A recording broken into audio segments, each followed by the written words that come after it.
Let us suppose ये हमारे पास एक एटम है, उसके सपोज पहले शेल में इलेक्ट्रॉन मौजूद है, यहाँ एक इलेक्ट्रॉन मौजूद है।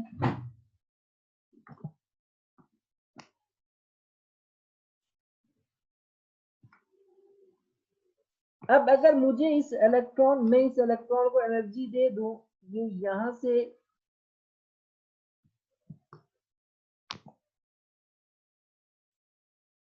यहां चला जाए, तो मैं ये जो एनर्जी इसने गेन की, मुझे इसको एनर्जी देनी पड़ेगी। ये इलेक्ट्रॉन उस एनर्जी को गेन करके नीचे वाले शेल में से जंप करके ऊपर वाले शेल में आ जाएगा। मैं इसको थोड़ी और एनर्जी दे दूं, ये यहां से यहां आ जाएगा। अब देखें इस इलेक्ट्रॉन को, ये इसकी ग्राउंड स्टेट है, ग्राउंड स्टेट में से किसी हायर स्टेट में ले जाने के लिए जो एनर्जी दी जाती है उसको एक्साइटेशन एनर्जी कहते हैं। और जो इस चार्ज के ऊपर वर्क करना पड़ता है against the attraction of the nucleus, उसको हम एक्साइटेशन पोटेंशियल कहते हैं।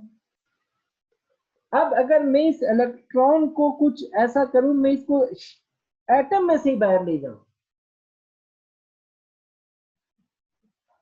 ये इलेक्ट्रॉन यहां से मैं इसको एनर्जी दी और ये उठ के यहां से एटम में से ही बाहर आ गया। अब आपको पता है जब भी एक एटम इलेक्ट्रॉन गेन करता है या लूज करता है, वो बन जाता है आयन, और इस प्रोसेस को कहते हैं आयोनाइजेशन।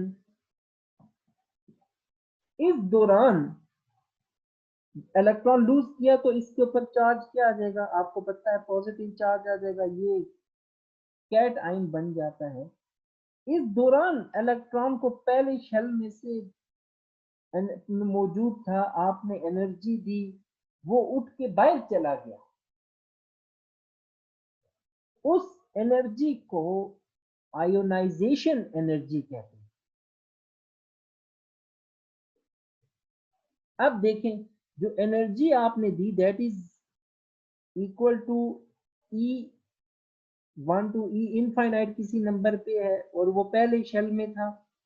पहले शेल में इनफाइनाइट एनर्जी जो है वो, उसको मैं 0 लिख देता हूं, और ये -13.6 इलेक्ट्रॉन वोल्ट आप जानते हैं। इसका मतलब है 13.6 इलेक्ट्रॉन वोल्ट अगर एनर्जी दी जाए इस इलेक्ट्रॉन को, तो वो इलेक्ट्रॉन इस एटम में से बाहर निकल जाएगा। इस एनर्जी को कहते हैं आयोनाइजेशन एनर्जी।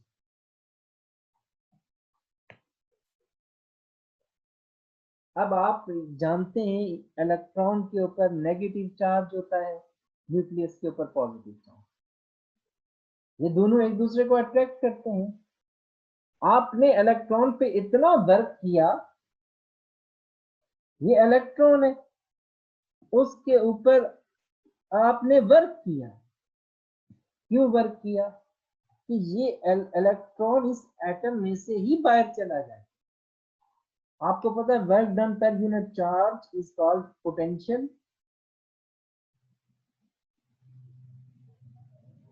उसको हम इलेक्ट्रिक पोटेंशियल कहते हैं।